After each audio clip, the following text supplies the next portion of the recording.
So in counting, there's something called inclusion-exclusion principle, which you've actually seen before. So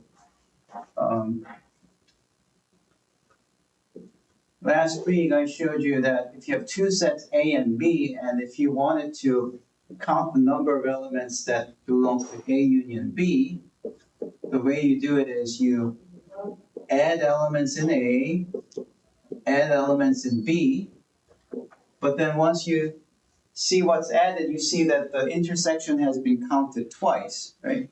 So you have to subtract one of them.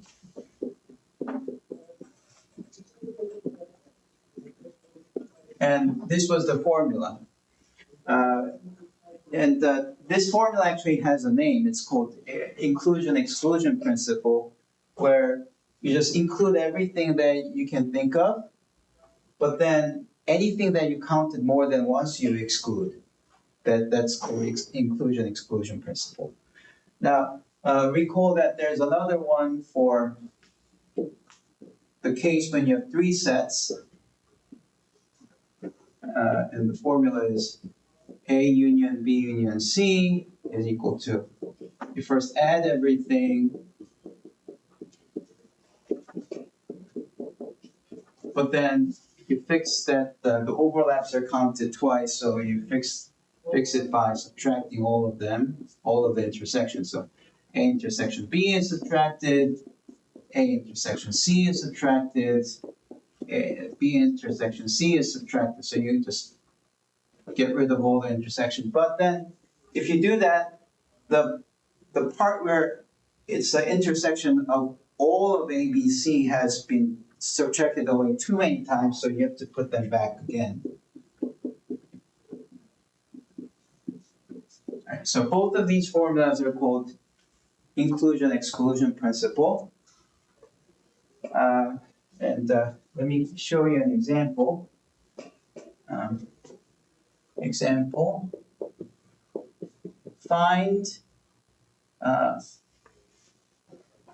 Find out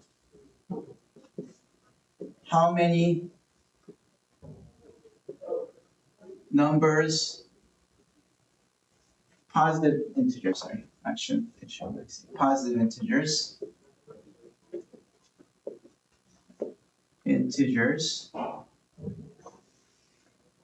less than 1,000 is divisible by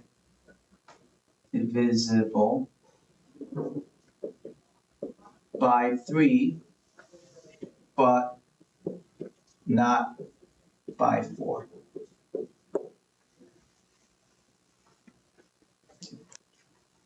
So in other words, 6, 9, these are divisible by 3, but not divisible by 4, right? Whereas 12 is a number that's both divisible by 3 and 4. So you're looking for the numbers that are like 3, 6, 9, but not 12, and then so on and so on, okay? So let's try to answer this. Of course, you can just sit down and find the pattern, but rather than trying to find the pattern that way, let's try to use this type of formula. We're going to use inclusion-exclusion type of principle. And a better way to solve it more systematically would be to define A as all x, where x is between 1 and 999, and x mod 3 is 0. So if you have taken a computer class, this is called mod, x mod 3, and it gives you the remainder after division. So for example, 7 mod 3, well, if you have 7 candies among 3 people, then everyone gets 2 candies and there's 1 left over, right?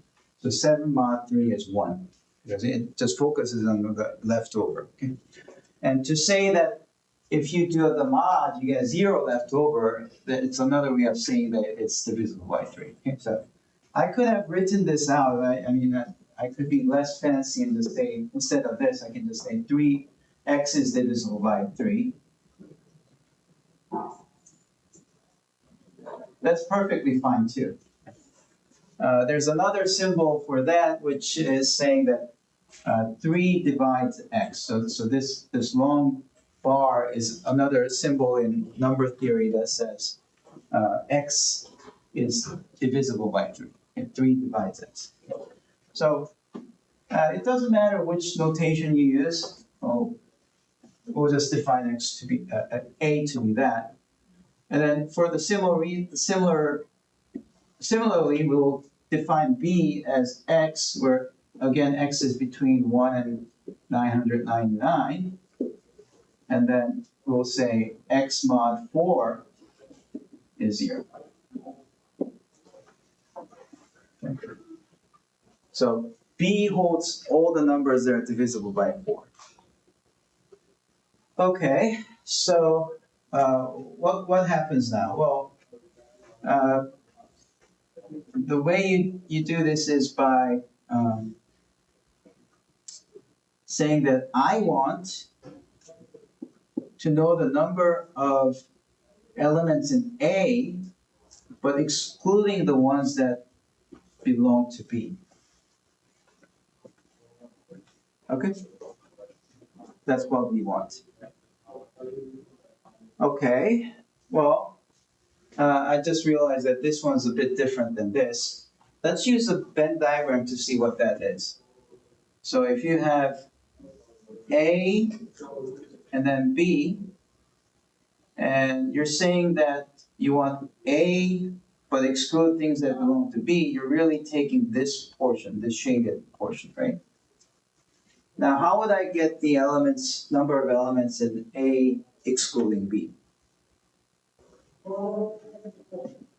Any ideas? Well, you want to start from the number of elements in A, right? So include everything in A, but what do you have to exclude? What should you exclude from A to get this shaded area? A union B. No, not union B. A Intersect B. intersect B. Because it's this portion. So A will be the entire thing, but this red portion should be taken out in order for you to just get A exclude B. Okay? So that's the formula that we're going to do.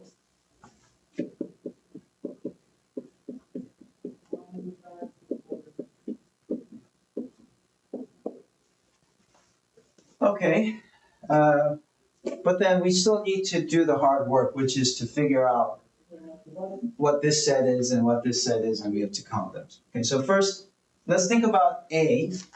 What is A? A, if you list them explicitly, this is going to be 3, 6, 9, 12, blah, blah, blah, blah. Okay, what's the last number here? That's 99. 999, Yeah. because this is indeed divisible by 3, right? So 999 is 3 times 333. So it is divisible by 3. 3 is divisible by 3 because it's 3 times 1. 6 is divisible by 3 because it's 3 times 2. 3 times 3, da da da. Okay. So just by rewriting it this form, you already know how many elements this is. How many did we write? 333. Yeah, 333, because you start from 1, 2, 3, and you end up 333, right? So we know that this would say that number of elements in A is 333.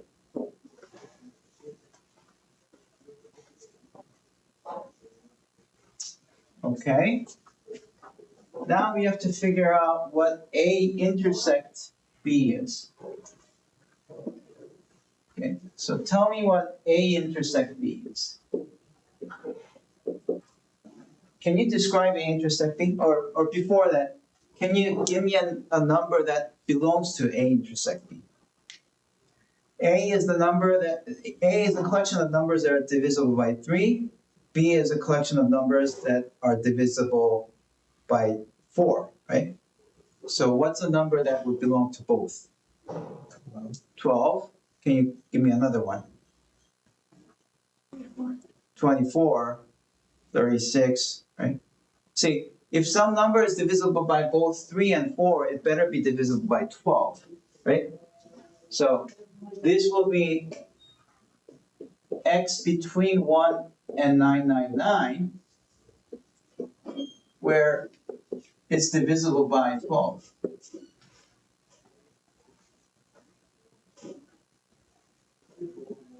Okay, so let's try to divide 999 by 12 to see what's the highest number that's divisible by 12. Okay.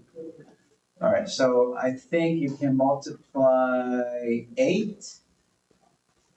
8 times 2 is 16, and then you get 96, subtract, you get 39. And of course, if you put 3, then you get 36. So you get 3, and that's the leftover. So what's happening is you get 996, which is 999 to subtract 3. That's the last number that's divisible by 12, because this is same as 12 times 83. Okay? What's the smallest number in this set? This set, A intersection B, what's the smallest number? 12. 12, right? So you have this being 12 times 1, 12 times 2, all the way up till 12 times 83. So how many belongs here? 83. 83, right? So therefore, the answer should be 333 minus 83, which gives you 250. So we found that the 250 numbers are, 250 of the numbers less than 1,000 are divisible by 3 but not by 4. Okay. Example 2. Find all numbers less than 500 that are either divisible by 3 or 4. Okay, all natural numbers. Keep forgetting that. So natural numbers are synonymous with positive integers. I mean, you can certainly talk about negative numbers being divisible by some number. So for example, -6 will be divisible by 3.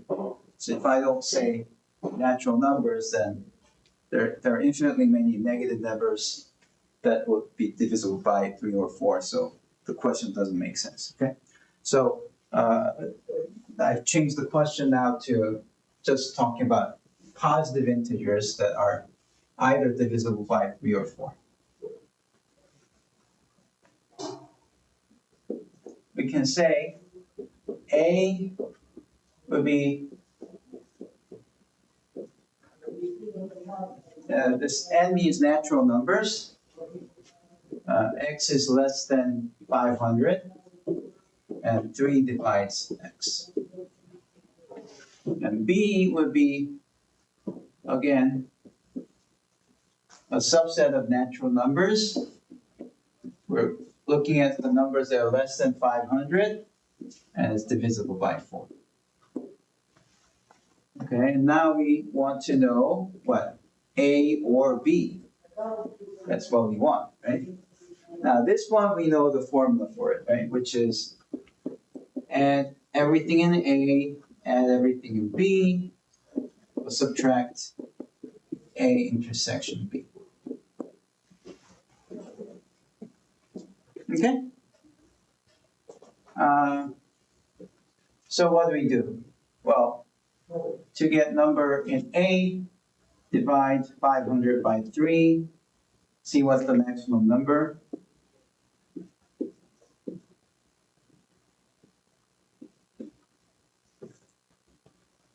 Yeah, so if you subtract, the remainder is 2, so if you subtract 2 from 500, you get 498.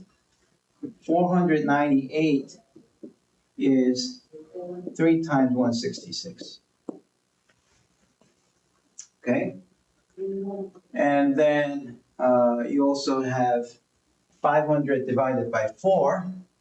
Well, sorry, I should really have done 499 because it's less than 500. But that doesn't change the fact that 498 is the last number that's divisible by 3. We'll have to do 499 with 4, so it's 1, 2, well, this is 99, then 2 times 4 is 8, 19, and then 8, 16, and you get 3. So if you subtract 3, 496 is going to be equal to 4 times 128. Okay? No, something's not right. Sorry, this should be 124. Okay.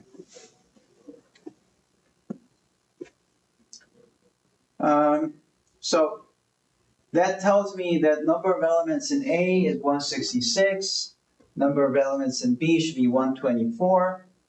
But what about A intersection B? Again, we have to calculate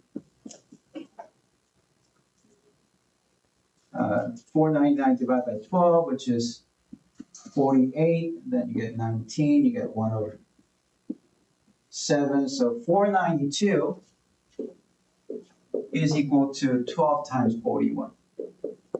Okay, so all of these calculations now can be used together to say that number of elements in A union B is same as number of elements in A plus number of elements in B minus number of elements in A intersection B, and we get all the numbers as 166 plus 124 minus 41. What's that? That's 290 and then 249. Yeah. That's it.